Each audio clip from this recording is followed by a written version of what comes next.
The signage above us said Gate K in clean white letters. But the screaming was coming from Gate J, and the two facts didn't fit together in any way that let me keep standing still. Gate K was behind my left shoulder. Gate J was somewhere up and across the bowl, 200 yards of curving concrete away. And sound shouldn't have been traveling that far, that clearly through 80,000 bodies. But it was. It was rolling toward us along the underside of the upper deck, like water finding a channel. And the part of my brain that had spent 11 years reading crowds was already standing up before the rest of me understood why. I was 46 years old, 11 years a stadium operations supervisor.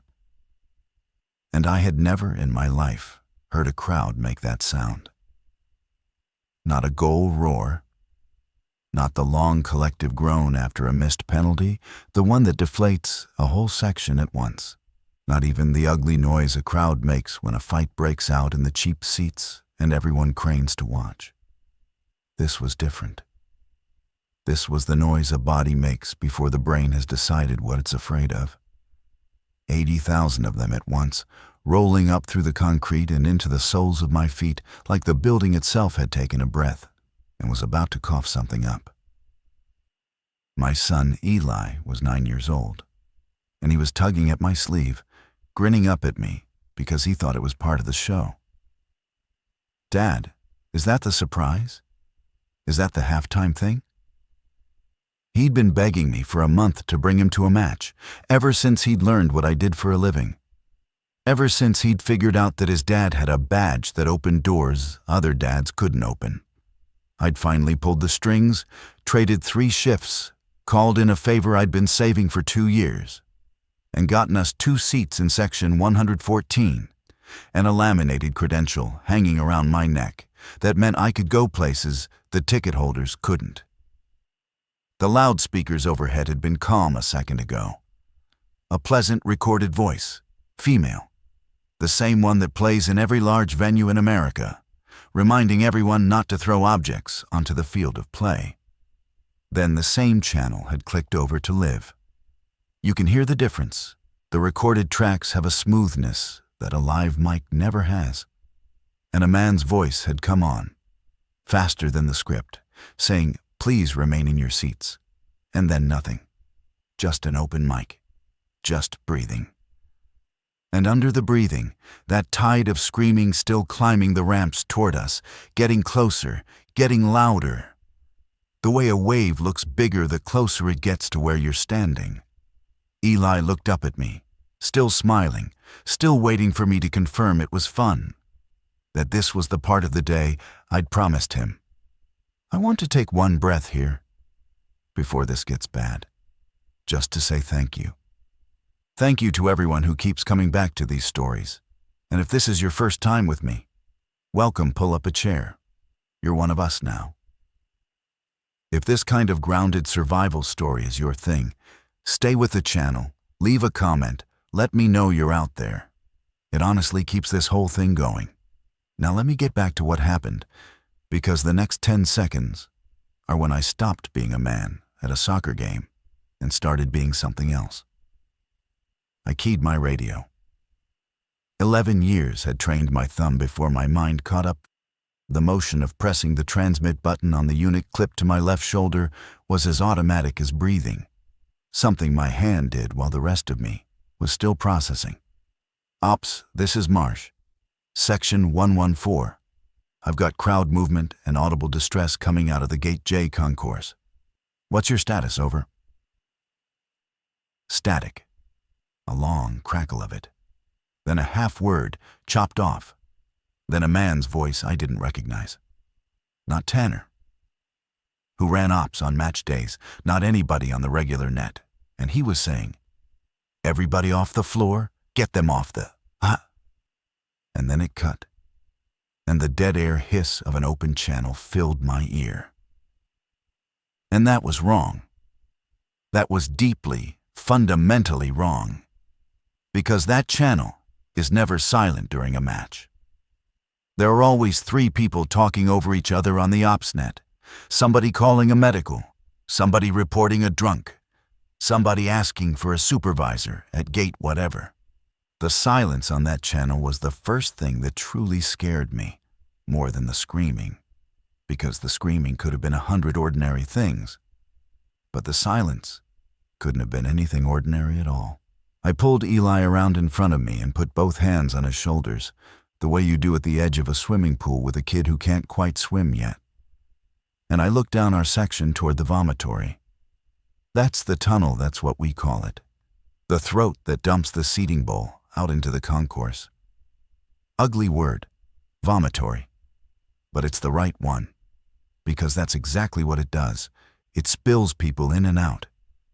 And down at the mouth of ours, and at the mouths of the sections on either side of us, people were starting to stand up in waves.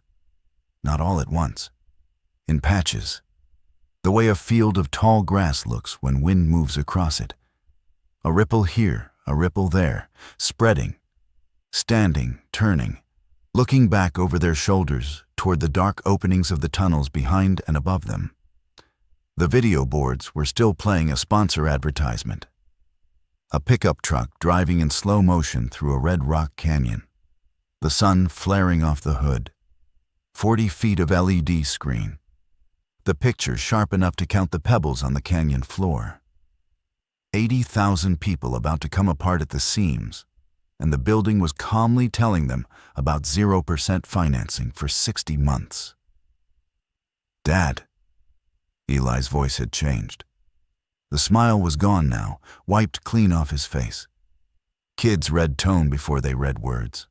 He'd heard something in the crowd, or felt it in me, in my hands on his shoulders, and his whole body had gone tight and still. Dad, why is everyone standing up? I didn't have an answer that was both true and safe to say to a 9-year-old. So I said the thing I always tell my crew when a situation starts to slide sideways. The thing I'd said 100 times in training rooms, and never once meant the way I meant it now. We're going to move slow, and we're going to move smart, and you are going to hold onto my belt and not let go. You understand me? Not for anything. No matter what happens, your hand stays on my belt. He grabbed my belt, both hands. His knuckles went white around the leather, and I felt the small, fierce strength of him, and something in my chest folded over on itself. And that was the moment the lights in the bowl flickered. All of them. The whole stadium, the field lights, the concourse lights, the glow strips along the stairs a stutter in the power that lasted maybe a third of a second. A single hard blink of the entire building. And in that third of a second, the screaming changed pitch. It went up. It climbed an octave and became something else entirely. Became the sound of a crowd that had just seen the thing it was afraid of instead of only hearing it. And I felt the hair stand up on my arms in the warm June air. Let me tell you where we were, because the geography of this place is the whole story. And if you don't understand the building, you won't understand a single choice I made. People think a stadium is a bowl, a big concrete dish you pour people into. It isn't. A modern American stadium is a vertical city, engineered down to the inch to move 70 or 80,000 human beings in and out of a confined space in under an hour. And every single thing about it, every ramp, every gate, every escalator, every locked service door, every one-way turnstile that only spins one direction, is built around a single assumption. The assumption is that the crowd is calm and obedient and moving in the direction you've told it to move. The entire machine runs on cooperation. It is a marvel of engineering precisely as long as everyone does what they're supposed to do. The day the crowd stops cooperating, the machine doesn't slow down gracefully. It breaks. And it breaks in specific, predictable, and lethal ways. I knew every one of those ways, because anticipating them and preventing them was, quite literally, the thing they paid me for. I'd sat through the training, run the drills, walked the evacuation routes with a clipboard and a stopwatch. I knew where the choke points were. I knew that the most dangerous places in this building on a normal day were not the high seats people were afraid of falling from, but the flat, wide, friendly-looking concourses where the whole crowd could end up moving toward the same exit at the same time. We were in the lower bowl, section 114, east side, maybe 20 rows up from field level. Above us rose 2 more decks, the upper bowl and the suite level between them, tier on tier of humanity disappearing up into the lights. Below and behind us was the main concourse, the wide interior ring where the concession stands, and the bathrooms and the merchandise shops were. The great circular artery that every seat in the lower bowl fed into and through those tunnel mouths. And below the concourse, where the public never goes and never even thinks about, was the service level, the tunnels, the loading docks, the commissary kitchens, the medical bays, the security command center, the broadcast facilities. All of it threaded together by corridors painted an institutional gray, with yellow safety stripes down the middle of the floor and signs every 20 feet reading "Authorized Personnel Only." My badge opened most of those doors. That laminated card around my neck, with my unsmiling photo and my access level coded into the magnetic strip, was about to become the only thing keeping my son alive. And it was also going to be the thing that drew me down into the worst of it, deeper and deeper, away from daylight. Because the only way out was going to lead straight through the dark heart of a building I knew better than anyone left breathing in it. The match was the 3rd group stage game of the tournament's opening week, a big one the host nation playing, which meant the building was at capacity and then some. Every standing room spot sold. The fan zones out in the parking lots packed shoulder to shoulder, the security lines that morning stretching back across 4 acres of asphalt in the flat June heat, the smell of sunscreen and grilled meat and spilled beer hanging over the whole tailgate like a haze. I'd worked the gates that morning, before kickoff, before I'd handed off and gone to be a dad. I'd stood at the magnetometers and watched it all come in. Families. Old men in scarves they'd clearly owned for 40 years, the wool gone thin and soft. Kids with their faces painted in national colors, the paint already starting to run in the heat. A man in a wheelchair who'd flown in from another continent, who told the volunteer at the gate that he'd saved for 6 years for this, and who cried openly, unashamedly, both hands over his face when his chair rolled through the accessible turnstile, and he was finally, actually, inside. 80-some thousand people who had all of them, every single one, woken up that morning believing this was going to be the best day of their year, maybe of their lives. I'd been off the clock since kickoff. That was the deal I'd cut with myself and with my supervisor. Work the morning rush, get the gates flowing, then take the badge off in spirit, if not in fact, and just be a father in section 114 for 90 minutes. I'd bought Eli a replica jersey 2 sizes too big so he could grow into it, and a soft pretzel the size of his head, and a foam finger he'd been waving at every throw-in. And for about 35 minutes of the first half, I had actually managed it. I'd managed to be only his father, watching him watch the game, watching him learn the rhythm of it, the way the whole crowd would inhale together when an attack built down the wing, and then let the breath go in a long, disappointed sigh when it broke down. He'd grabbed my arm at one point, his eyes huge, and said, "Dad, they almost scored." And for 35 minutes, that had been the biggest thing happening in the world. Then, at the 38th minute, the trouble had started somewhere I couldn't see. A pocket of disturbance in a concourse I had no eyes on. By the 41st minute, it had a sound, faint and far off. By the 43rd minute, the sound reached us. And now we were here, and the truck was still driving through the canyon on the big screen. and my radio was full of dead air, and my son's hands were locked around my belt. Here is the part I keep coming back to, the part I have turned over in my head 10,000 times since, lying awake. The first thing I did wrong was assume it was a fight. A brawl, a stabbing, maybe something human, something contained, something that would draw the police and clear a section and be over in 20 minutes. Because that is what the screaming usually means.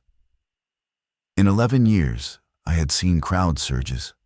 I had seen a man go over an upper deck railing on a dare and not get up.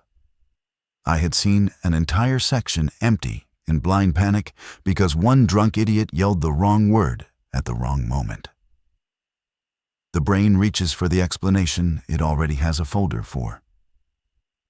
I had a thick folder labeled Fight. I had a folder for Shooter too, and a folder for Fire, and a folder for Structural Failure. I did not have a folder anywhere in my head for what was actually walking up that tunnel toward us. I made a decision in those first seconds. And I want to be honest with you that it was the right decision for the wrong reason. I decided we were not going down into the concourse. Not because I understood what was in it, I didn't, not yet, but because the concourse was where the screaming was coming from, and more importantly, because the concourse was a death trap by its own design. It's a closed ring. The only ways out of it are the gates to the outside and the ramps to the other levels. And if a crowd of 15,000 people in the lower bowl all decided at the same moment to leave through that ring, the ring would fill, and then it would compress, and people would die standing up, with no mark on them, suffocated upright there by the weight of the bodies around them. Crowd crush. It's the thing I'd had nightmares about for a decade. It kills more people at events worldwide than fire has ever killed. And it does it silently. And it does it in minutes. And most of the people who die never even fall down. So I turned us the other way, down, toward the field. "We're going down," I told Eli, low, right into his ear, keeping my voice flat and certain so he'd have something solid to hold on to. "Toward the grass, away from the tunnel. Stay on my belt and match my feet." He didn't argue. He was scared enough now to do exactly what I said. And that obedience, that total, trusting, frightened obedience, broke something in me, even as I used it. We started down the concrete steps, against the grain of everyone else, because almost the whole section was looking up and back now, toward the dark concourse tunnels, weighing whether to run that way. A woman caught my arm hard enough to spin me half around. She'd seen the badge bouncing on my chest. "What's happening? Do you work here? Is it a shooter? Is it a shooter?" Her eyes were enormous, ringed white, and she had a little girl clamped against her hip, the girl's face buried in her mother's shoulder. "I don't know yet," I said, and it was the truth. "Listen to me. Get low, stay with your people, and do not go up into the concourse. Whatever you do, stay down in the bowl, move toward the field." It was the best advice I had, and I gave it to her for free. And I will never know if she took it. And that not knowing is one of the dozen small stones I carry around in my chest now. We got all the way down to the field-level railing, the low wall where the public seating ends, separated from the pitch itself by a moat of advertising boards and a thin line of yellow-jacketed security, and the photographers crouched at the edge of the grass. The game had stopped. The players were standing in a loose, confused clump near the center circle, looking up at the stands the way you look toward a sound you can't place. Heads tilted, hands on hips, one of them slowly turning a full circle. A referee stood near them with his whistle still in his mouth, not blowing it, just standing. Nobody on that field knew yet. They were, at that moment, the last people in the entire building who still believed they were at a soccer match. The security people along the field railing my people in a loose sense. Contract staff I half knew by face, if not by name, were turned toward the stands too.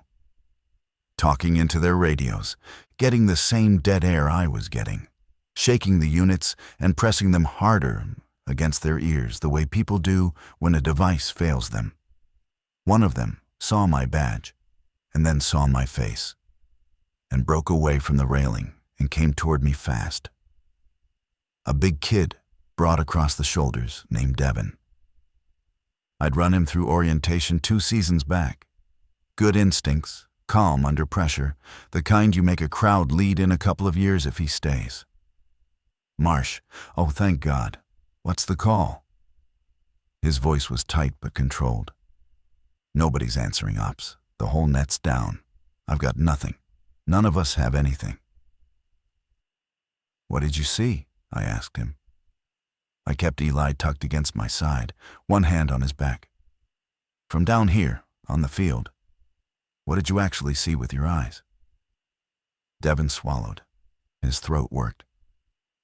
Up at the gate J Vom, somebody came running out of the tunnel onto the seating stairs, and Marsh, he wasn't running away from something.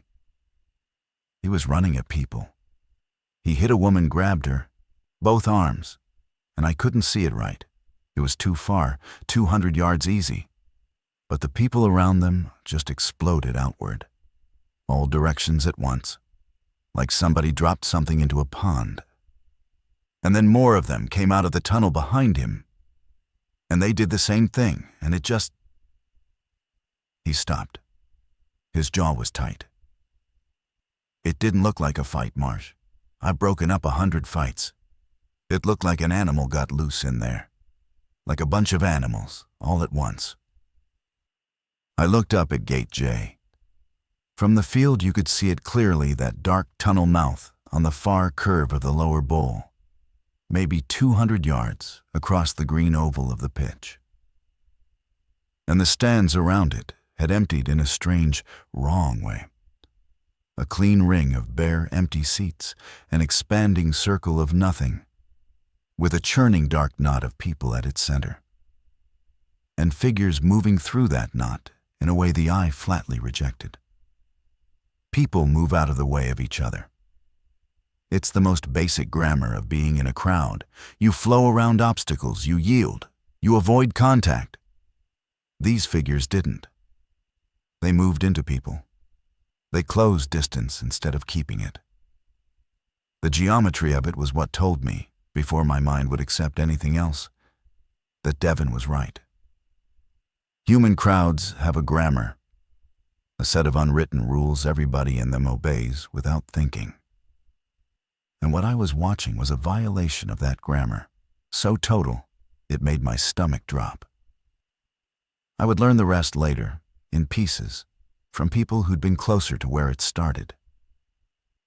That it had begun in the concourse outside Gate J, near a first aid station, with a man who'd come through the medical screening line that morning logged as heat exhaustion and confusion, disoriented, dangerously overheated, slurring. That staff had laid him on a cot to cool him down and started a saline drip and put a cold pack on his neck. That sometime in the second half he had stopped being a patient. That the medic who leaned over to recheck his temperature was the first one. That from that single cot it had moved outward through the most densely packed space in the entire building, person to person to person, faster than anyone could understand it was even happening. Because nobody down there had a folder for it either. But I didn't know any of that standing at the field railing.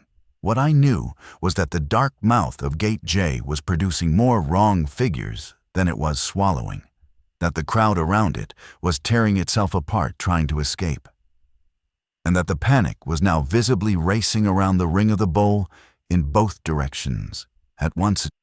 2 waves of standing, screaming, scrambling people closing toward each other and toward us, and they were going to reach our section in something like 90 seconds. "Devin," I said. And I made my voice the flattest, steadiest thing I owned. The players' tunnel, right there. It is the single safest exit in this building right now, and the entire crowd has no idea it's even an option. I'm taking my son down through it. You should come, and you should grab anybody close who'll actually listen. But we move right now, and we move quiet, before 15,000 people figure out the same thing that I just figured out. The players' tunnel, that was the first real decision. And it shaped every single thing that came after. Every stadium has one. The covered passage the two teams walk out through, from the locker rooms up onto the pitch, almost always at the halfway line, usually retractable so it can fold away during play, and guarded on a match day like the vault of a bank. It's the one route that connects the open field directly to the secure underbelly of the building. It is, by design, not an exit for the public. It exists specifically to keep the public out, to give the players and officials a protected path. But it was 30 yards from where we stood. It led down into the service level where I knew every corridor by heart. And right now, it was held by exactly 2 confused men who would absolutely open it for a familiar face and a flashing badge. Eli tugged at my belt and looked up at me. Dad, the grass guys, the players, are they coming too? God help me. He was watching out for everyone. 9 years old, in the middle of the worst thing either of us would ever see. And his instinct was to make sure the soccer players got to come along. They'll have their own way out, buddy, I told him. Pros have people whose whole job is getting them out fast. We're going to take the door, I know. Just us. Hold tight. We went. Devin came, and he was as good as I'd thought, because he grabbed 4 others on the way, 3 security staff and 1 fan. The fan was a heavy-set man in a host nation jersey who'd vaulted clean over the field railing onto the sacred grass, which on any other day would have gotten him tackled and arrested, and who would not be talked back up into the stands, no matter what the security staff said to him. And honestly, looking at what was coming around the bowl, I didn't blame him 1 inch. The 7 of us ate, with Eli moved fast along the very bottom of the seating bowl, below the level of the panic, hugging the curved wall. And behind us, I could hear the whole stadium fully turn over into chaos. The screaming was general now, no longer coming from one point, but from everywhere. The human tide moving in every direction at once, the worst thing a crowd can do. And over all of it, suddenly, the loudspeakers came back to life. A different voice this time. Not the pleasant, recorded woman. A man, ragged and fast, somebody who had clearly grabbed the public address microphone in the broadcast booth because there was nothing else left in the world for him to do. This is everyone. This is an emergency. Do not go to the main concourse. I repeat, do not go to the concourse. Stay in the seating bowl, move down toward the field level, and await further And then a crash. The unmistakable sound of a chair going over backward, and a different noise off the side of the mic that I will hear in the quiet parts of every night for the rest of my life. And then the mic stayed open. Just open. Broadcasting the ambiance of an empty booth to 80,000 people. The worst sound in the entire world, the sound of the last person whose job it was to tell everyone what to do being suddenly, permanently unable to do it. Eli pressed his whole face against my side as we moved. I felt him shaking through my shirt. I kept walking, because stopping was the one thing guaranteed to get us both killed. We reached the players' tunnel. Just as I'd hoped, 2 security men posted at the mouth of it. The retractable tunnel half extended out onto the field. And beyond them, the cool, dark, downward slope leading into the building. One of the 2 I knew. An older guy, gray mustache, named Hollis. 20 years on the job, the kind of man who'd genuinely seen everything, and so was somehow the single calmest human being in that entire stadium at that moment. He took one fast look at me, and then at my badge, and then at the 9-year-old plastered to my hip, and then at the 6 people strung out behind me, and then at the disintegrating crowd behind all of us. And he made the call I needed him to make, instantly, no hesitation, because that's what 20 years does to a good man. Marsh. Down the ramp, hard left at the bottom of the slope. I'll seal it behind you. He put one broad, weathered hand flat on the top of Eli's head as we passed. A quick, rough benediction, there and gone. Go on, son. Stay with your dad. We went down into the dark, and behind us I heard the heavy mechanical clatter of the tunnel barrier coming down. Hollis buying us 30 seconds with his own 2 hands, and the screaming from the bowl dropped instantly from a roar to a muffle, swallowed by concrete, and for the first time in 5 full minutes, I could hear my own son breathing. The service level was a different planet. Up above us was chaos and June daylight and 80,000 human voices. Down here was concrete and humming fluorescent light, and the deep mechanical drone of the building's guts, the chillers, the air handlers, the pumps, the constant subsonic hum of a structure that did not yet know everything about it had changed. The corridor at the bottom of the ramp ran left and right. Gray walls, yellow stripe down the floor, heavy doors every 20 feet, each with its little card reader glowing red. I knew it cold. I could have walked it blind. To the right, eventually, lay the home locker rooms and the loading dock. To the left lay the medical bays, the commissary, and a long service tunnel that ran the entire perimeter of the building, connecting through to the security command center and, beyond that, the freight elevators and the staff parking structure. Out. To the left was out, in theory. I led us left. "Where are we going?" Devin asked. He still had his radio up against his ear, still working the dead channel out of pure habit, the way you'll keep flipping a light switch in a power outage. The big fan in the host jersey was breathing hard through his mouth. The 3 other security staff were younger than Devin, scared, looking to me because I had the most stripes, even though my stripes were for moving crowds and writing incident reports, not for whatever this was. "Command center first," I said, keeping my pace steady, and even so the whole line would match it.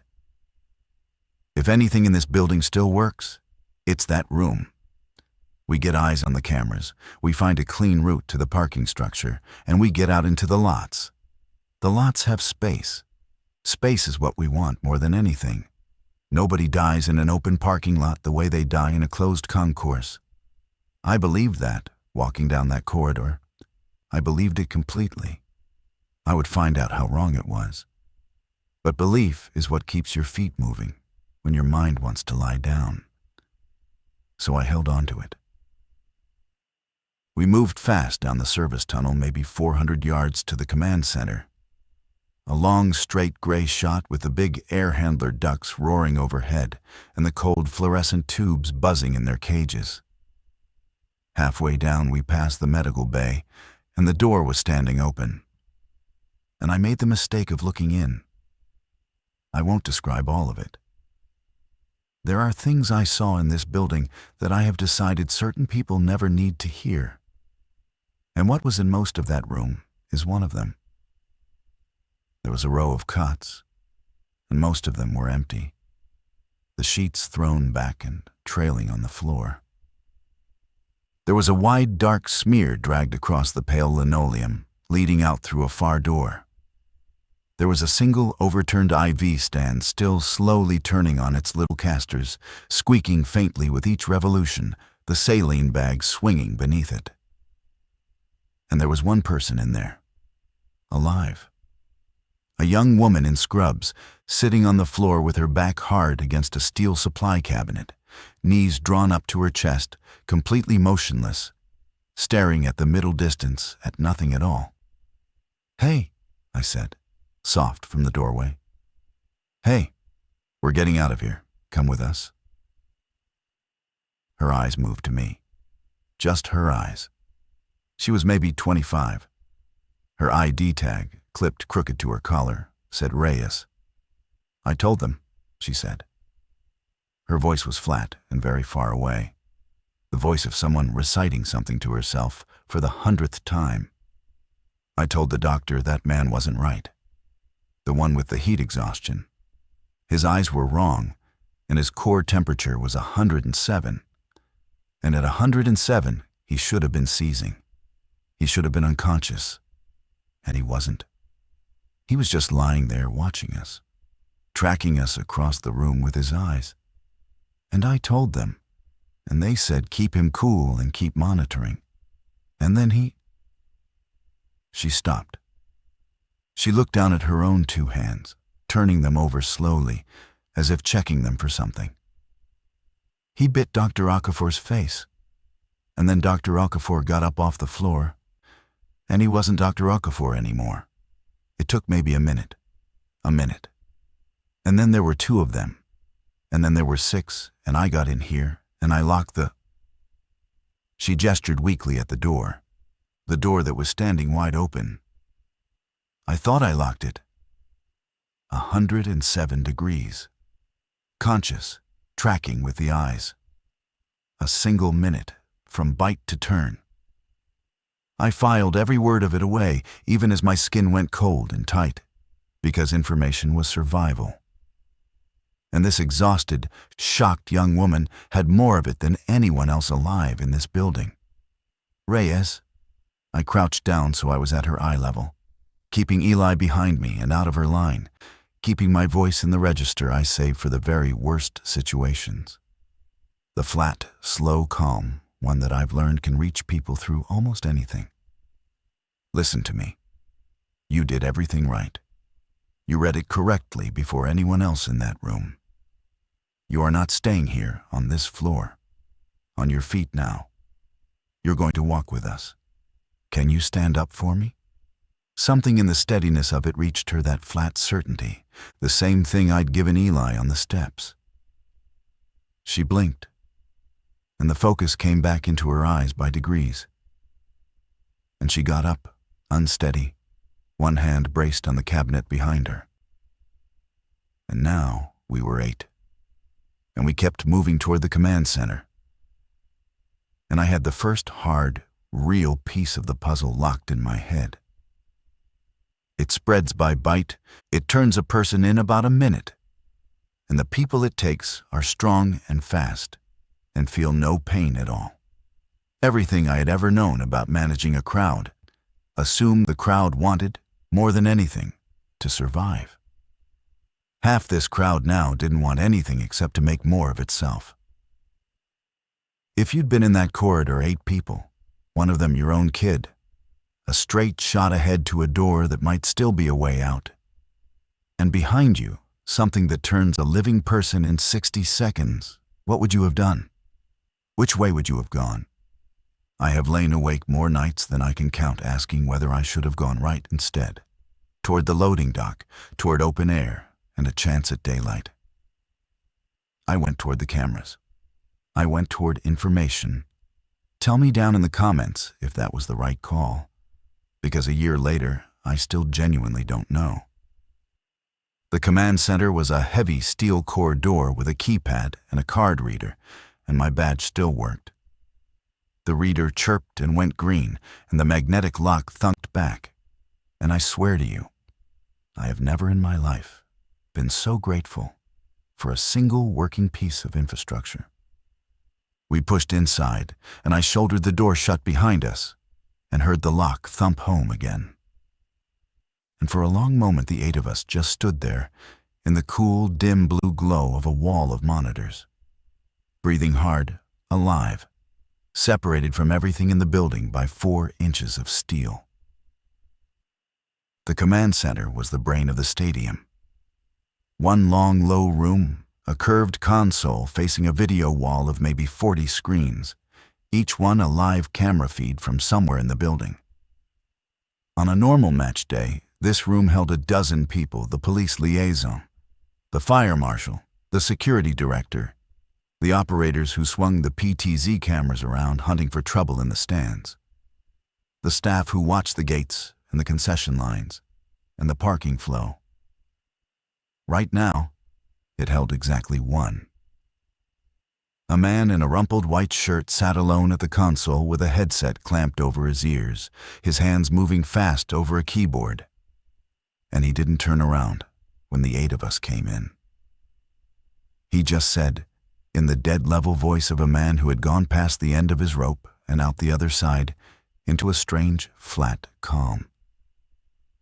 "Tell me you're not infected, and tell me fast, because I will seal this room with all of us inside it if I have to. I've got my finger on the lock." "We're clean," I said immediately. "Nobody in here got touched. I checked everyone. I'm Marsh, Ops, badge 511. Who are you?" Now he turned, the chair squeaking around. Older than me, 60, maybe reading glasses pushed up onto his forehead, deep lines bracketing his mouth, a security director's lanyard hanging around his neck. "Aldous, I run this room." His eyes went past me to the small shape of Eli, half hidden behind my legs. And something in his weathered face cracked open and then sealed itself back over, all in about half a second. "You brought a child down here, into this." "I brought my son out of a seating bowl that was tearing itself apart," I said. "Down here was the safest direction. What do you have, Aldous? What's the actual picture? Show me." He held my eyes for one more beat, taking my measure, and then he turned back to the wall, and his hands moved on the keyboard. And he pulled up the feeds, and he showed me, and the picture was the end of the world, rendered in 40 silent rectangles of black and white and gray. The concourses were the worst of it. The wide interior rings, the ones I had been so right, so blindly right to steer us away from, were solid with bodies, wall to wall, no floor visible anywhere. And the cameras couldn't tell you which of those bodies were running and which were hunting. From above, it was all just churn. A packed, heaving mass of human beings trapped in a closed loop, with the exit gates jammed shut by the press of the crowd itself. I saw the thing I had dreaded for my entire career happening live in 3 separate camera feeds at once. The crowd crush, people going down into the mass and not coming back up. The terrible localized stillness in the middle of a moving crowd that anyone in my line of work learns to recognize and fear. The stillness that means a person has stopped being able to draw breath. And moving through all of that, the infected who didn't crush, who didn't panic, who didn't push toward the exits like everyone else, who just moved person to person with that awful patient efficiency, never tiring, never afraid. "Aldous," I said quietly, "how many people are still in the bowl? Best guess." "Tens of thousands," he said without looking away from his screen. "The bowl's actually safer than the concourse right now, by accident.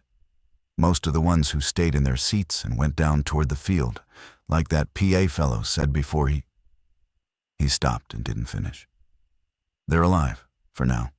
The infected mostly came up through the concourse tunnels, and they're working the ring. Haven't pushed deep into the open seating yet. The bowl's a holding pattern. It won't last." The seating bowl, on its feeds, was emptying in patches. Some sections had clearly listened, had stayed low, and moved down toward the empty field, exactly as the doomed man on the PA had begged them to. Other sections had bolted up and back into the concourse, into the meat grinder.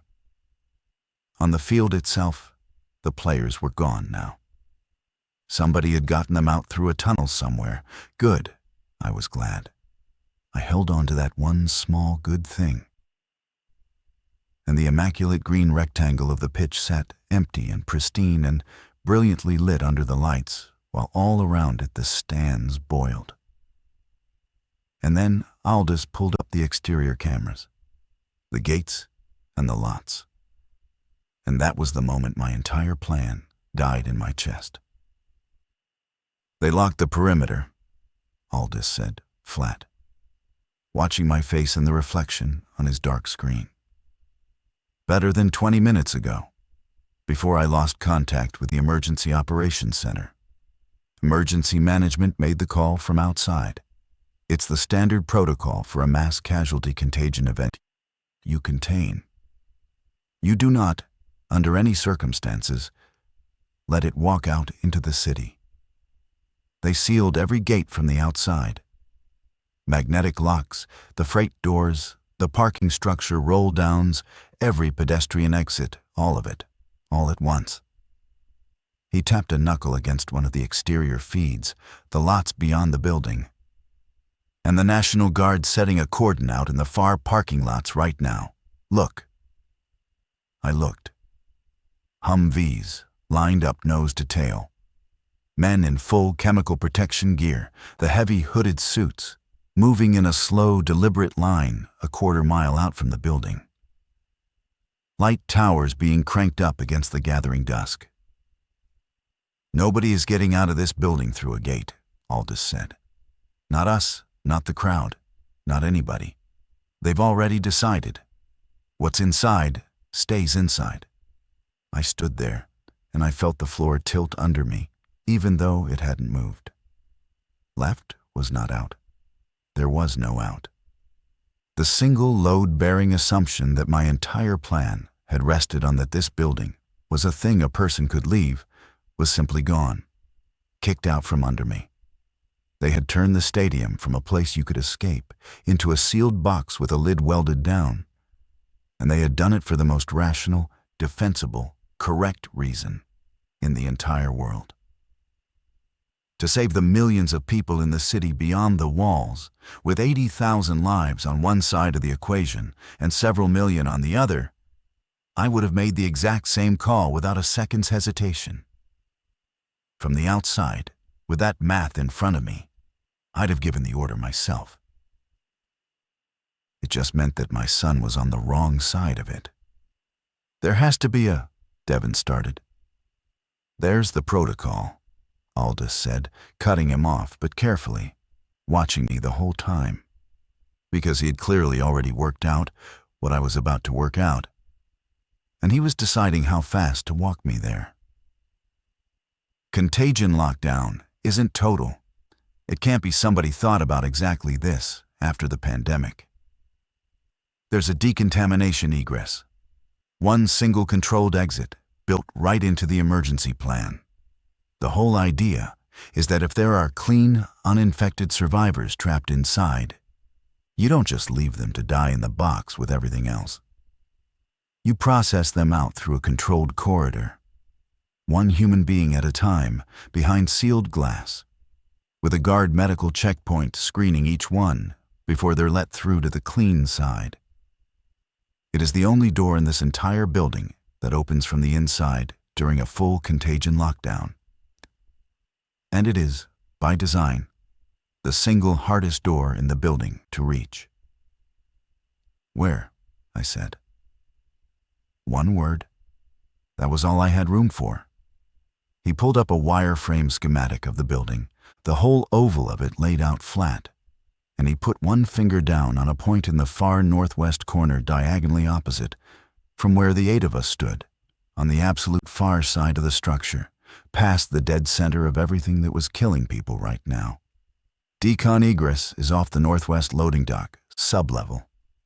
To get there from this room, you'd have to cross the entire service ring, end to end, or go up and over through the concourse, and the concourse is..." He didn't need to finish that one. "The service ring is the only option, and the service ring is filling up."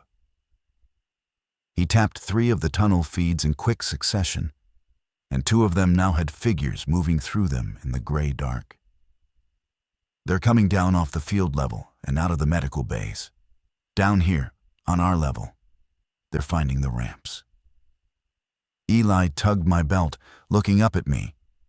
He hadn't heard the radio, hadn't heard the worst of it, but he'd been listening to the adults, and he'd caught the shape of it. "Dad," The door that opens. Can we go to the door that opens? I crouched down again, and I held both his shoulders, and I looked him dead in the eye, because he deserved the truth in a size he could actually carry without it crushing him. Yeah, buddy. We're going to go to the door that opens. It's far away, it's all the way on the other side, and it's going to be hard to get there. And you are going to have to be braver than you have ever been in your whole life. Can you do that for me? He nodded. His chin was trembling, his eyes too bright. But he nodded, once, hard.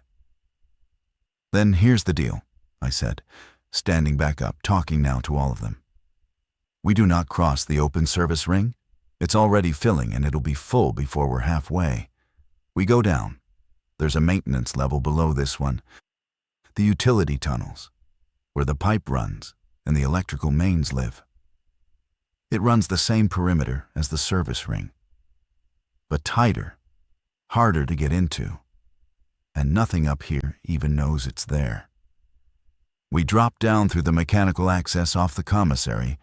We follow the utility tunnel all the way around to the northwest, and we come back up right at the loading dock, and we put 8 people through that decon door. That is the route. As far as I can see, that is the only route. Aldous was already shaking his head, but it wasn't a no. I can't go with you. Somebody has to stay and run this room. As long as I'm sitting in this chair, I can work the door locks ahead of you. I can pop the maintenance hatches before you reach them. I can keep the lights up on your route. I can watch the cameras and tell you what's around every corner before you turn it. I can be your eyes the entire way. He looked at me, and his face was grave. But the second I lose a camera, or the second the power dips hard enough, you go blind. And the power is already dipping. You saw the lights flicker up top. The mains are taking real damage. The crowd's torn out whole runs of field-level wiring, just falling against the conduit. I give you an hour of reliable power down here. Maybe less. Maybe a good deal less. An hour. Diagonally across the entire building. Through the utility tunnels. In the dark. Below the worst of it. With a 9-year-old. And 7 adults. One of them still half in shock, and one of them a big man with a bad knee who was already favoring it. Against a contagion that turned a living person in 60 seconds, and a building that was bleeding out its own power, one circuit at a time. Then we don't waste it, I said. How do I get into the utility level from here? We went out the back. The command center had a rear service door that opened onto a short, dead-end corridor. And in the floor of that corridor was the mechanical access. I needed a steel hatch with a recessed ring pull. The kind of thing you'd walk over 1,000 times and never notice. Aldous popped its electronic lock from the console with a chirp I heard through the open door. And I hooked my fingers through the ring and hauled it up. And underneath was a black square, with a steel ladder bolted to one wall, dropping down into a dark that smelled of cold standing water and machine oil and old rust. Reyes, I said, you go first. Then we lower Eli down to you. You take his weight. Devin, you're last man. You pull the hatch shut behind us and dog it down. I looked back through the doorway at Aldous one more time. He had his headset on, and both hands flat on the console, and the particular set to his shoulders of a man who had already privately decided he would die in this chair if it came to that, because somebody had to run the room. Aldous, thank you. I mean it. Move fast, Marsh, he said, not turning around. And keep that boy's hands off the wet ladder rungs if you can manage it. The mains run right alongside that ladder and the whole shaft sweats. I'd rather he didn't learn that the hard way. Then he turned back to his wall of dying screens, and one by one we went down into the dark beneath the stadium. And Devin pulled the hatch shut over our heads with a low boom. and the last clean route to my son's survival became a black pipe 40 feet beneath a crowd that was eating itself alive. The utility tunnel was barely wide enough for 2 people to pass abreast. Pipes ran along both walls and across the low-ceiling water mains, the fat, insulated chilled water lines beaded and dripping with condensation, electrical conduit as thick as my arm carrying the building's nervous system. Caged work lights hung every 50 feet or so, throwing small, dirty pools of yellow onto the floor. And between each pool was a stretch of black so complete you could have leaned your shoulder against it. The floor itself was steel grating, and below the grating ran a shallow trough of standing water, so that every footstep rang and splashed faintly. And every sound the 8 of us made traveled both directions down that tunnel seemingly forever, bouncing off the wet concrete. "Quiet as you can," I breathed back down the line. "Sound carries down here like you wouldn't believe.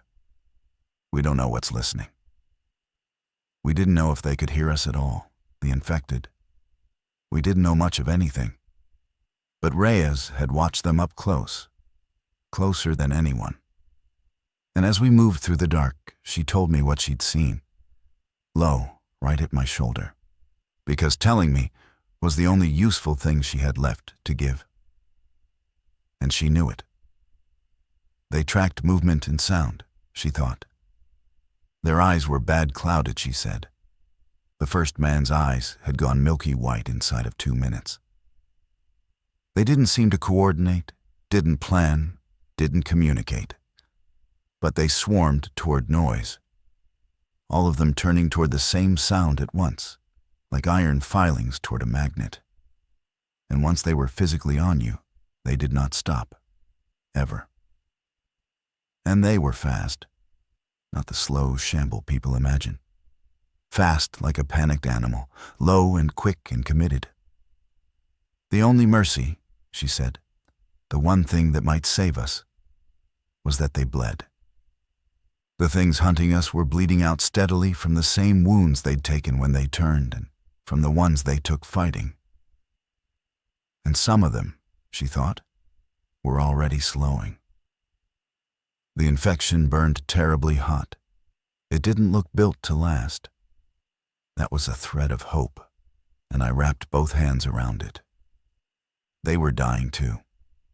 They were on a clock, just like we were.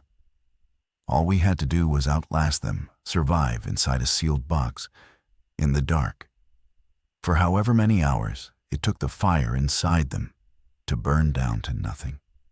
The radio on my shoulder crackled. Aldous had switched us both over to a dead utility channel nobody else was using.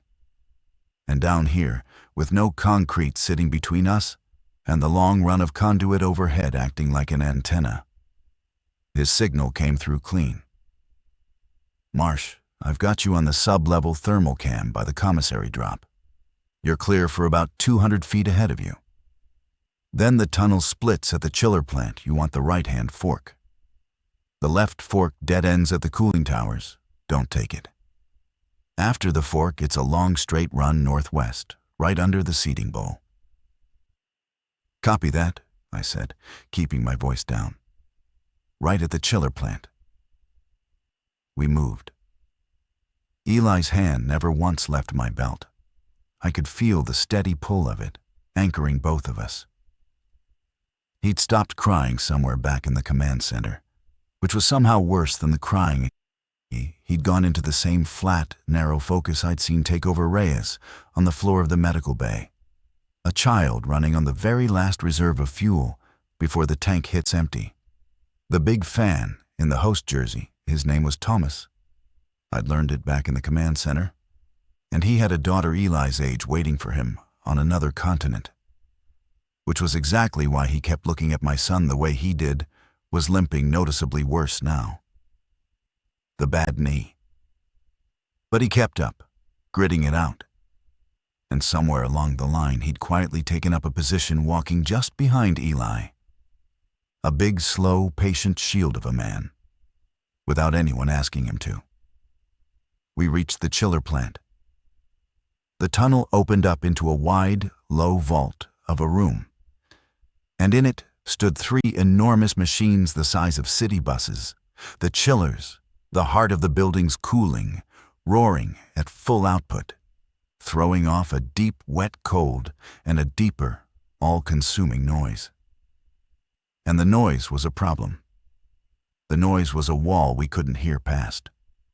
Anything at all could be in that room with us, 10 feet away, and we would not know it until it was on top of us. "Aldous," I said, raising my voice over the chillers as much as I dared. "I'm at the plant.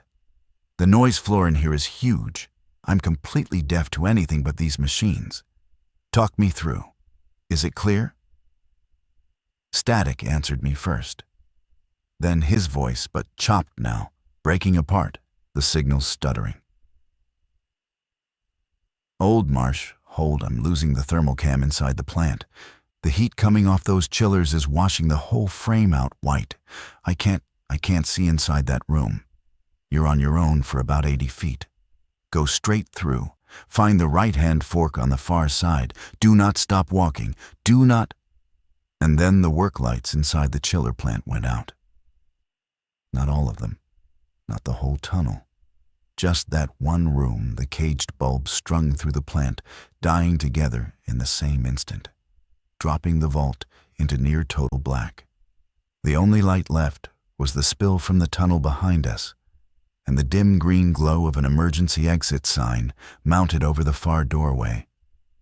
And in that thin green light, between us and the right-hand fork, something moved. It came around the squared-off end of the nearest chiller, and in the green glow I saw it clearly for the first time. Up close, the thing the contagion made out of a person. It had been a vendor. A beer vendor. You could still see the dispensing harness strapped across its chest, the keg unit gone, just the empty rig left hanging off it. Its face was wrong in exactly the way Reyes had described, the eyes clouded over to a flat, dead milk white, the jaw slack and slowly working, opening and closing on nothing, and a black wetness soaking down its entire front. It didn't roar. It didn't shamble. It oriented on us, on the sound of us, on the movement, on the heat of 8 living bodies with a horrible snapping quickness, its head whipping around. And then it came, fast, low, straight across the floor of the plant at us, and I had a half-second to make a choice, and nothing in my hands to make it with. What I had was a building I knew better than the thing coming at me. "Down! Everybody get down and back against the machine!" I shoved Eli behind me, hard, into Tomas's waiting arms. And I grabbed the only thing within reach that wasn't bolted down a 4-foot length of heavy steel pipe clamp bracket that had come loose and was hanging crooked off the wall, and I swung it. Not at the thing's head. There was no time to aim. But low and flat and brutal at its legs as it came, the way you'd check a charging dog you couldn't outrun. It caught the thing across the shins, and it went down across the steel grating with a crash that rang the entire room like a struck bell. It got up. Of course it got up. They feel nothing. Pain doesn't reach them. A broken bone is just a different way of moving. But Reyes was shouting something through the dark. "The eyes, Marsh. It can't see. Get out of its line of sight. And stop moving. Move and then stop." And she was right. She was exactly right, because in the dark, with those clouded, ruined eyes, the thing had lost us the instant we went still and silent. It was up on its feet now, casting its head around, hunting for the sound that had stopped. And the 8 of us pressed back flat against the cold, sweating flank of the chiller and went absolutely, totally still. And Eli, my brave, terrified, perfect boy, pressed his own small hand over his own mouth, without being told, without anyone telling him, just from watching me. The thing that had been a beer vendor stood 3 feet away from us in the green dark, its head turning slowly side to side, the milk eye sliding right past us and back again. It was listening. The chillers roared and roared. My own heart was so loud in my ears that I was certain the thing could hear it through the noise. Then Tomas, shifting his weight off his ruined knee because the pain of holding it had finally beaten him, made the steel grating creak under his boot. The thing snapped toward the sound, toward Tomas, toward the exact spot where Eli was tucked tight against the big man's side. And there was no more time for anything clever, for anything quiet, for waiting it out. And I did the only thing left in the world to do. I drove the steel bracket into the side of its head, with everything I had, and everything I was. A full swing from the shoulders, and it dropped, and I hit it again, on the floor, and again, until Reyes grabbed my arm hard and said right into my ear, "It's done, Marsh. It's done. We have to go." The noise. God, we had made so much noise. Aldous breaking up badly in my ear. Signatures converging on the plant, Marsh, a lot of them. They heard that. They're coming down the tunnel behind you. You have to go now. Right fork, the right fork. We went. We ran for the right-hand fork and out into the long northwest tunnel. All 8 of us, one of them a child. And behind us in the dark, the heat signatures Aldous couldn't even fully count came pouring into the chiller plant, drawn by the sound of the thing I had just killed, swarming toward the noise. And the only things standing between them and us were distance and the dark, and a man alone in a dying room watching all of it on screens that were going black one by one. We ran until Tomas couldn't anymore, until his knee finally gave out completely and folded under him, and he went down hard on the steel grating. And we stopped in the dark of the northwest tunnel and listened, hearts hammering, and the sounds behind us had spread out and lost their focus. The swarm had flooded the chiller plant and found only their own dead and the fading echo of us. And with no single clear sound to follow, they'd scattered, drifting in every direction, the way they did when they lost the thread. We'd bought distance. Distance was everything now. I crouched beside Tomas.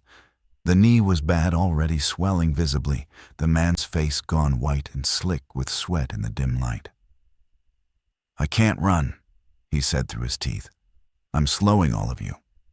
Leave me a corner to put my back in and go. Take the boy and go." "Nobody is leaving anybody," I said, and I meant it, every word. And at the very same time, the cold part of my brain, the part that runs underneath all the rest, the part 11 years of this work had built, whether I wanted it or not, was quietly doing arithmetic. I had a child to get through a door on the far side of a building. And I had a man who couldn't walk. And the math between those two facts might at some point force a thing on me that I was not remotely ready to think about. "Reyes," I said, pushing the thought down, "can you splint that knee?" "With what?" she said. But she was already looking, already moving, already crouched beside him with her hands on the joint, already a medic again. The shock burning off her, now that there was a concrete job in front of her, something to do with her hands. She used 2 of the loose pipe clamps off the wall and a long strip torn from the hem of Thomas's jersey. And she bound the knee straight enough that he could hobble forward with one arm slung over Devon's broad shoulders.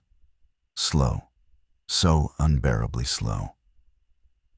And the power kept dipping the whole time, the work lights pulsing down to a dim brown, and then surging back. The building's wounded heart skipping beats over our heads, each skip a little reminder of Aldous' clock running down. This is the part where I have to tell you about the middle of it. The thing that changed what this story even was. Because up until this point, I thought I knew the shape of it. The shape was escape. Get to the door, get out, survive, get my son into the open air. That was the whole story as it sat in my head. And then Aldous came through on the radio. And his voice had changed, gone careful, gone slow. The voice of a man who has been turning a thing over and deciding whether or not to say it, and what he told me broke the shape of everything I thought I understood. Marsh. Quiet, even. I need you to listen to me, and I need you to keep walking while you do it. Don't stop. I've been watching the egress feed this whole time. The decon door, the one that opens. Talk to me, Aldous. It's open. Or it was. The guard opened it about 40 minutes ago and started processing survivors out through the northwest dock. There were maybe 60 people who'd made it down there, ahead of everybody else, clean ones. And the guard ran them through the screening one at a time, behind the glass, by the book. A pause. The work lights dimmed and held, dimmer than before. And then somebody in that group wasn't clean. Somebody who'd been bitten and hidden it. Hadn't turned yet because the incubation isn't always 60 seconds. Marsh, Reyes was right about the bad ones, but it's variable. A small bite, a shallow one. It can take a lot longer. And that somebody turned inside the screening corridor. On the clean side of the glass, standing right next to the guardsman running the checkpoint. The cold in me went all the way down to the soles of my feet. How bad? The egress is gone. They lost the decon corridor, lost the men in it, lost the door. The guards sealed it from their side, from the outside, to keep it from walking out into the cordon. And then they welded it. I watched them weld it shut, Marsh. I watched on the camera. The door you have been walking your son toward for the last 40 minutes is welded shut. And it is not going to open again. Not ever. His voice finally cracked, just slightly, the first real crack I'd heard in him. The protocol's over. There's no controlled exit anymore. They've moved to full containment. And the new plan, the one I caught on the EOC channel right before it went dark, the new plan is total. They are not processing survivors anymore. They have written off the inside of this building, everyone in it. And they were discussing how to make absolutely certain nothing leaves by any means available. And I'm not going to tell you what means they were discussing, because you don't need that picture in your head while you're trying to keep your boy alive. We had walked, all of it, all that fighting and all that distance and all that fear, toward a door that no longer existed. The one thing the entire plan had promised, the door that opens, had been welded shut by the very people I had been counting on to save us, for reasons I could not even bring myself to argue against. And now, somewhere above us, those same people were calmly deciding to erase the box and everything alive inside it. Eli looked up at me. He hadn't heard the radio, just my face, just whatever was happening to my face. "Dad? Is the door still there?" And I had to decide, in that 1 second, what kind of father I was going to be. The kind who tells his son the truth and watches it land on him, or the kind who keeps his son walking on a lie. I chose a third thing. I chose to go find a new truth fast enough that I wouldn't have to do either. "The door changed, buddy," I said, crouching to his level. "So we're going to go make a different one. That's all. We just need a different door." I straightened up and keyed the radio. "Aldous, listen to me. I need a way out that the protocol never thought of. You know the bones of this building better than the people who wrote that plan ever did. There's always a hole the plan forgot about. There's always one. Where is it?" Silence on the channel. The work lights browned and down and surged back. Tomas hung gray-faced and panting off Devon's shoulder. Reyes watched my face. My son held my belt with both hands.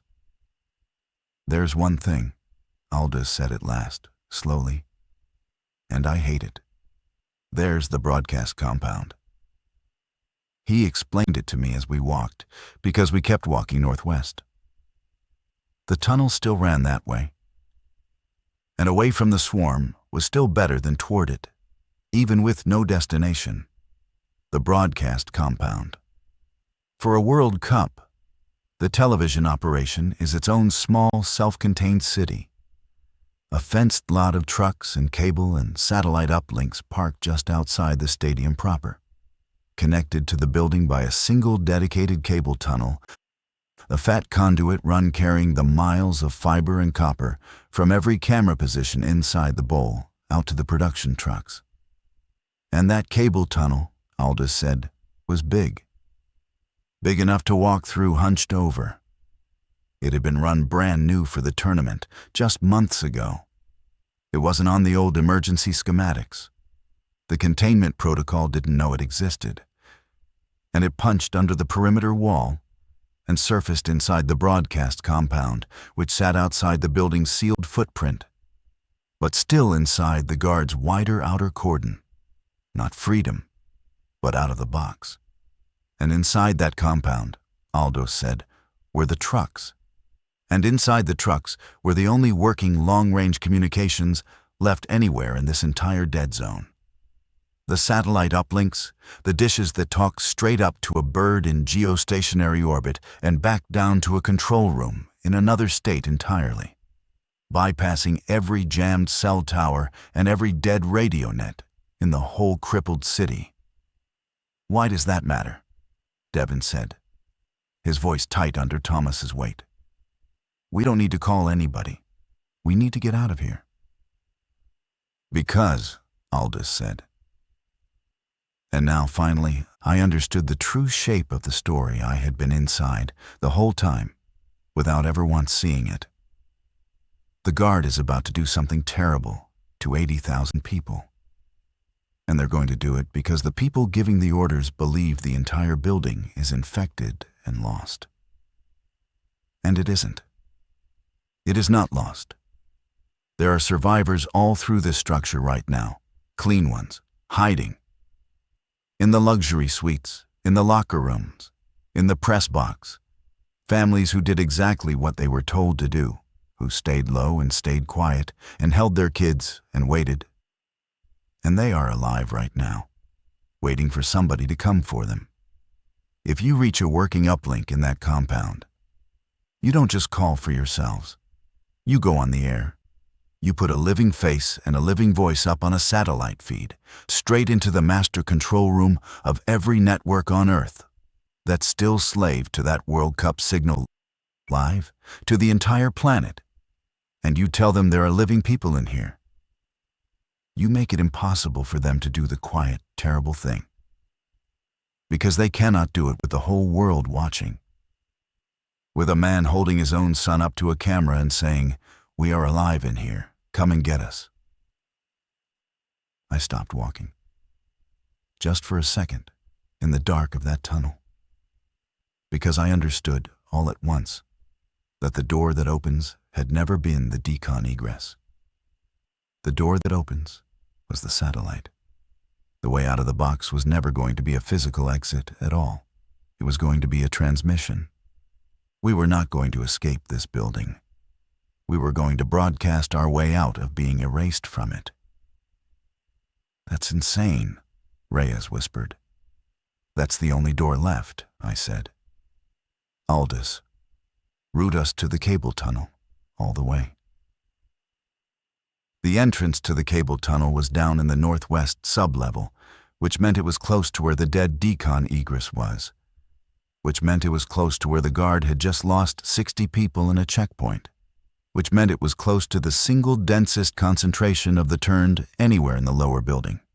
Aldous walked us in on the thermal cameras as far as he possibly could, threading the 8 of us through the utility level corner by corner, until we reached a junction where the tunnel simply ended at a steel ladder going up back to the service level, the upper level, the open one.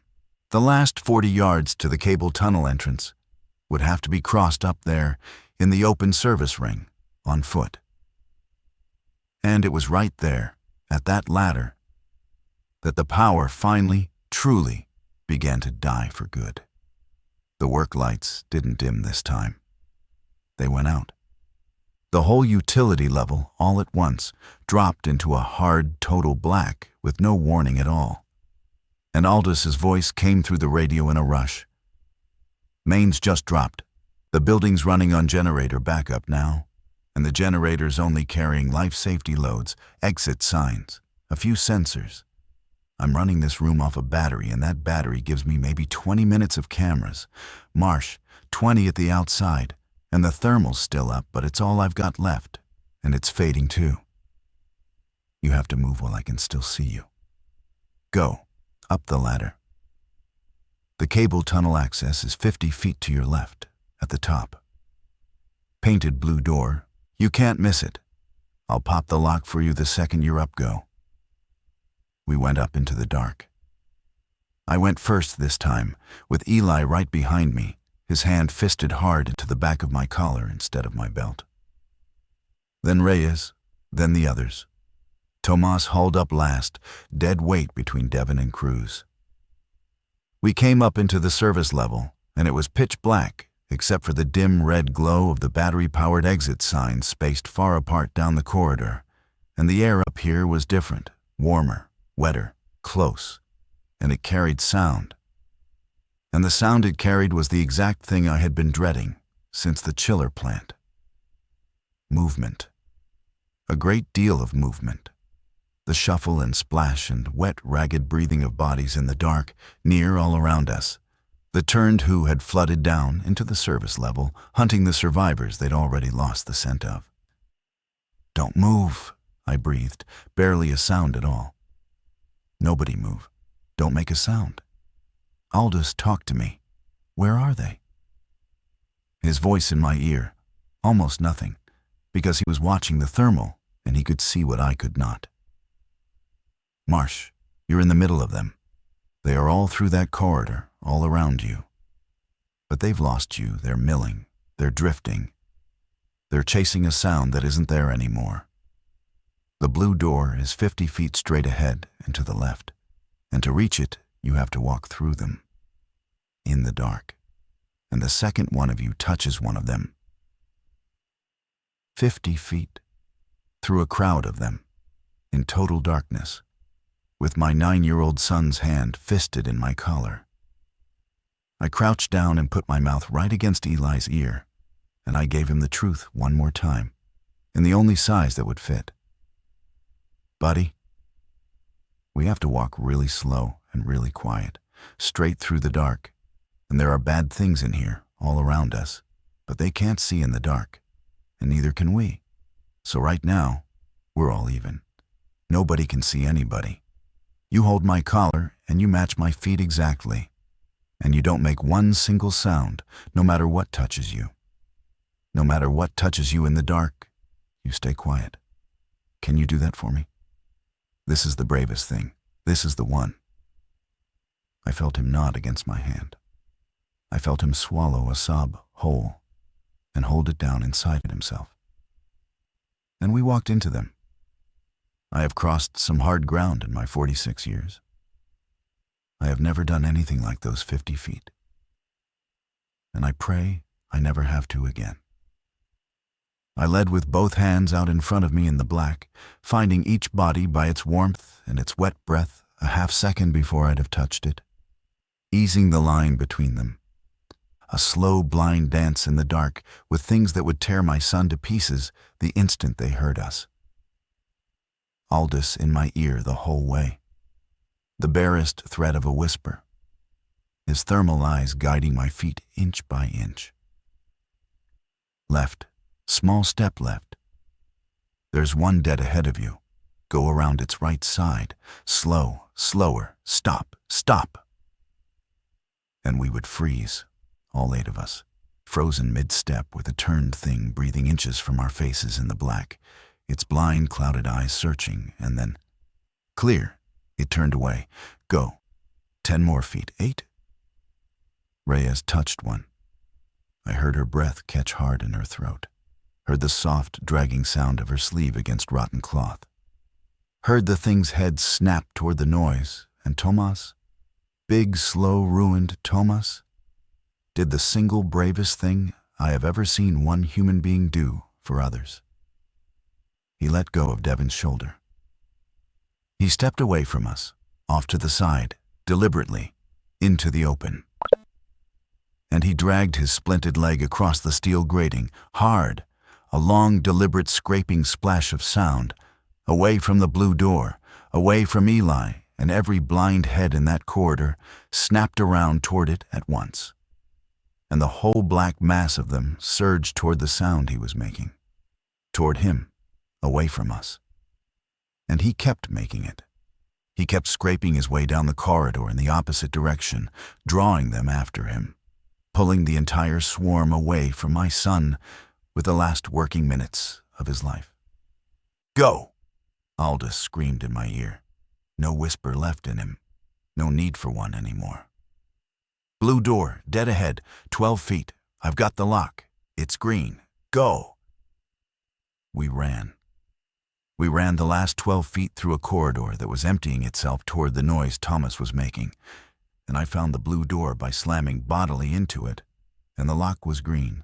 Aldous had it. Hidden within And I wrenched it every open and shoved vibration Eli through into the lies space a new beyond. level of And performance, then Reyes and Devin engineered Cruz with and advanced vibration technology, And I held the door open crafted 1/2 for second precision longer, and control. looking back into the black Power for that Tomas. moves your body, couldn't balance see that him. transforms your routine. I could only hear him Activate somewhere down muscles, the corridor, improve still stability, making noise, elevate still every pulling workout, them after him. support fat burning, A man I had enhance known for a circulation, single hour, experience giving total everything he body had engagement. so that my son could reach a door.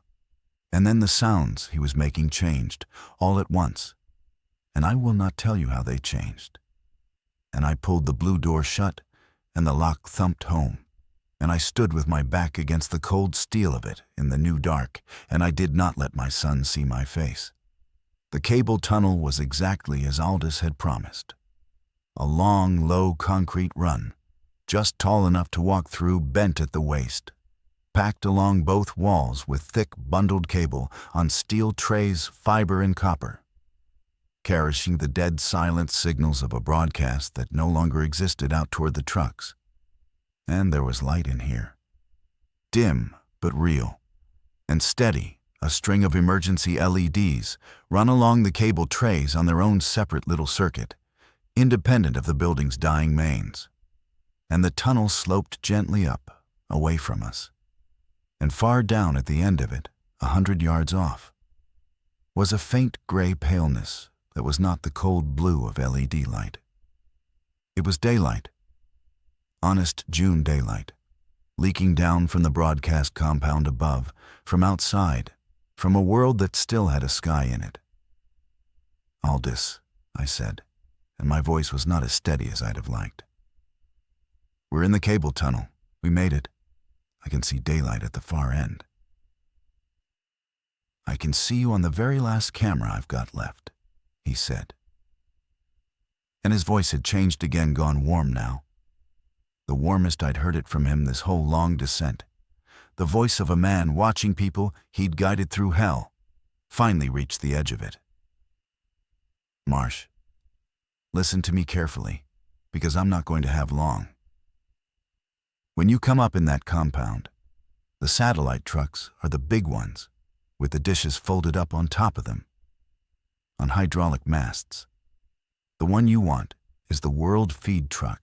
It'll be marked on the side, plain as day. It carries the international signal, the one that goes everywhere on Earth. The uplink's almost certainly still locked onto the bird. The engineers ran when the lockdown hit, and half that gear still powered up and humming. Nobody shut it down. You get inside, you find the operator's chair. You find the camera that feeds the world and the fader that puts it to air. And you talk. You tell them there are survivors. You hold your boy up to the lens. You make it impossible for anyone to pretend otherwise. A pause. And Marsh, do it fast. Faster than you think you need to. Because the EOC chatter said the guard's window for the containment action is closing. And once they commit to it, the compound's inside the line. Inside the perimeter they're going to clear. You've got minutes, not hours, minutes. "Come with us," I said.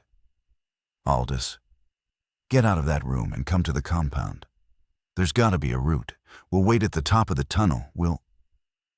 There's no route from where I'm sitting that doesn't cross exactly what you just crossed, he said gently. And I'm 60 years old with a bad back. I wouldn't make it 10 feet of it. And somebody has to keep the cameras and the door locks alive for the next people. And there are next people. Marsh, there are clean families all through this building, like I told you. And as long as I've got 1 minute of battery left, I can be their eyes too, the way I was yours. So you go. You go up there, and you put us on the air. You go make them stop. That is how you get me out. That is how you get every last one of us out. A pause. Go on, son. Stay with your dad. He'd heard Hollis say it, hours ago now, on the open channel at the players' tunnel. And he gave it back to me now, like a key pressed into my hand. And then the radio went to static, his battery finally gone, or his last choice made, I'll never know which. And I never heard Aldous' voice again. We went up the cable tunnel toward the daylight. Eli's hand was in mine now, not on my belt, not on my collar in my hand, fingers laced through mine, the whole way up that slope. And I held it like it was the only solid object left in the entire world. Because in that moment, it was. Reyes came behind us, and Devon, and the 2 young security men whose names I had finally learned somewhere down in the dark cruise and park. And the 5 of us came up out of the tunnels through a hatch into the broadcast compound, up into open air, up into the long slanting gold light of a June evening. And the sheer size of the sky, after all those hours of concrete and dark, nearly put me flat on my knees, right there on the asphalt. The compound was a fenced lot of trucks, exactly as he'd said it would be, 20 or 30 of them. Satellite dishes folded down or cranked up on their masts. Generators still humming faithfully away. Miles of cable snaking in fat black bundles across the warm asphalt. And it was empty of people. The engineers were long gone, fled when the lockdown came down. The whole operation left running and abandoned. Every light still on, every machine still working. The entire thing humming along in the gold evening light, as if the world hadn't ended on the other side of the wall. And beyond the chain-link fence, in every direction, the cordon, the Humvees, the light towers now fully raised and beginning to glow against the gathering dusk. The long line of men in masks and heavy gear. And over all of it, that terrible patient stillness, the stillness of an operation that has already decided exactly what it is going to do and is only waiting for the word to come down. Found the World feed truck. It was marked right there on the side. White letters on the white panel, just like Aldous had promised. The door was unlocked. Inside was a wall of monitors and a console with more buttons and faders and labeled switches than I'd ever seen in one place in my life. And most of it was lit, alive. The uplink still humming its single steady note, the dish on the roof still locked onto its satellite 22,000 miles straight up, still throwing a signal at a bird that was still up there. Listening, because nobody had ever told the machine that the world had ended. I am not a broadcast engineer. I will never be one. But I am a man who has spent 11 years of his life learning how to work systems other people designed, learning to read labels and trace logic, and find the one switch that matters. And I sat down in that operator's chair with my son, climbed up onto my lap, and Reyes leaning over my shoulder, reading labels out loud. And between the 3 of us, we found it. The camera, a small lens on a stand, pointed right at the chair, the position they use for a live anchor or a field reporter. A face. The fader that put that camera to air. And the small return monitor that showed me, when I eased the fader up, the picture that was in that exact instant, climbing up to the satellite and raining back down into every master control room on Earth that was still slave to the world feed of a World Cup match that had become, in the space of one afternoon, the single biggest news event in the history of the human race. The little red light on top of the camera came on, and I looked into it. With my 9-year-old son sitting on my lap, his face streaked with dirt and tears and exhaustion, and alive, gloriously alive, and 100 million strangers on the far side of that lens. And I said the truest thing I have ever said in my life. My name is Marsh. I'm a stadium operations supervisor, and I'm inside the building right now with my son. They have told you that everyone in here is dead or infected. That is a lie. I am alive. My son is alive. There are families hiding all through this building right now, in the suites, in the locker rooms, in the press box, parents holding their children quiet in the dark. And they are alive, and they are listening for someone to come for them. There is a man named Aldous in the command center who kept his cameras running to guide total strangers to safety, and who gave his last battery to do it.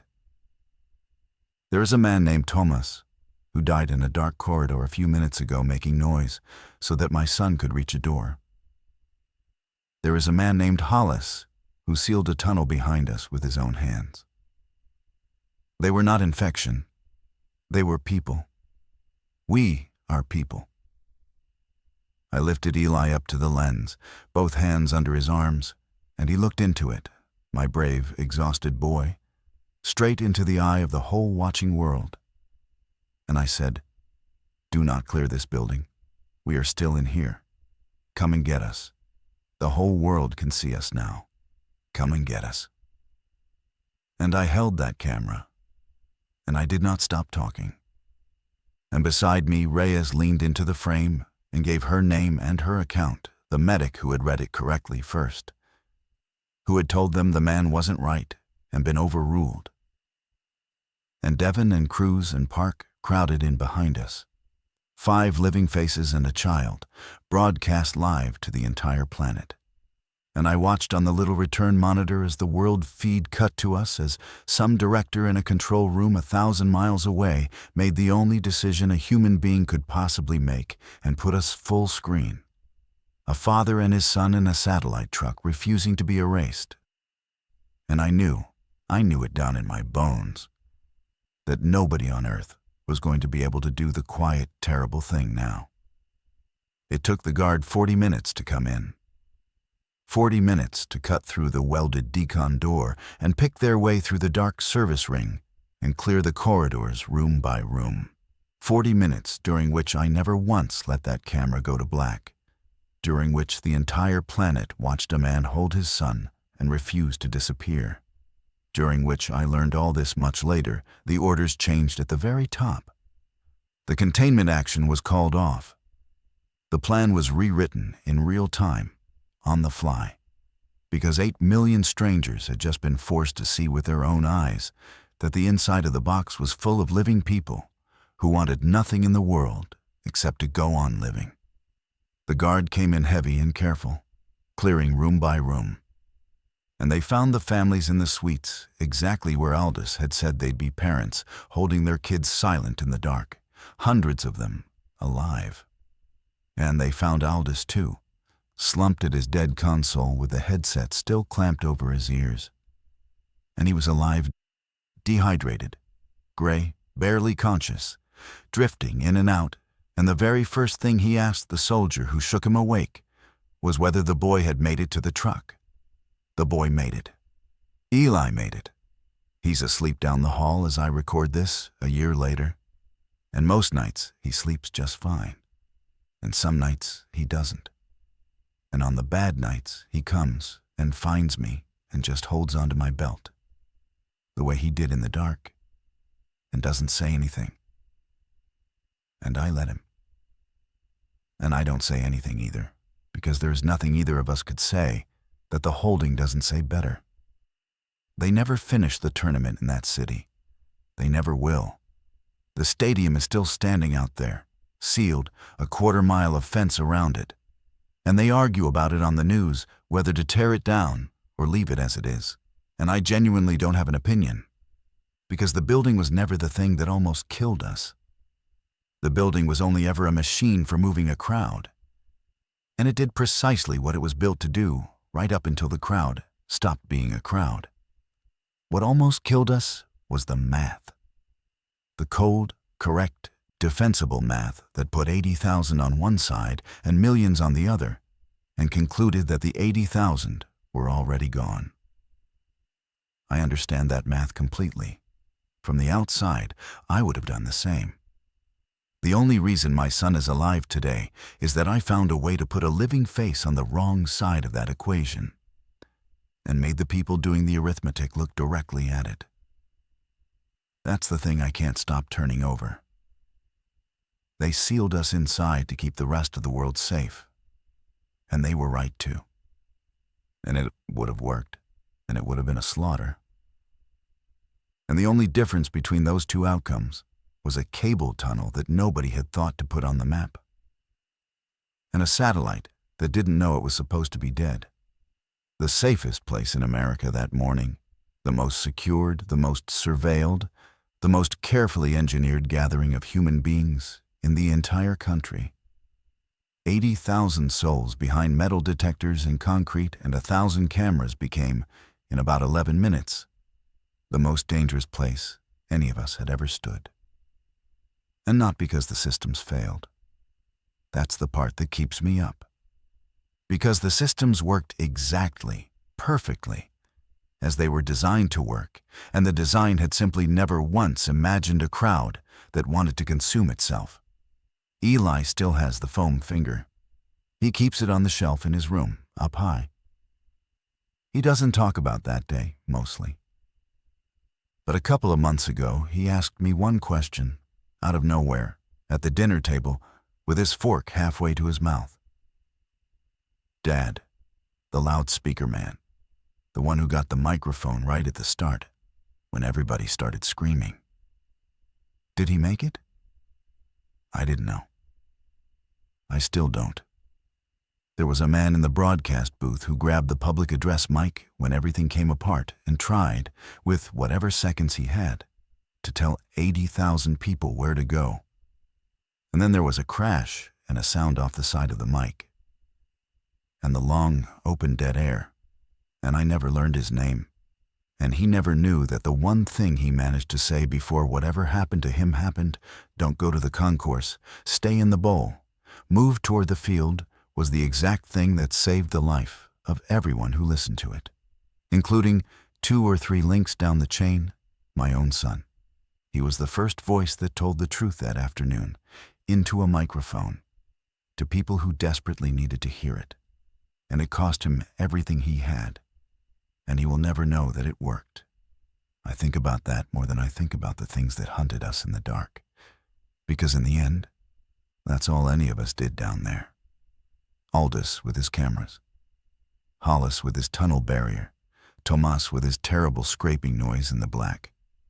The booth man with his last broadcast. Me with a satellite truck that didn't know any better. Every single one of us, when the building turned against the people inside it, did the same desperate, stubborn, human thing. We tried to get one true message to someone who could use it, through a system that was failing all around us before the time ran out.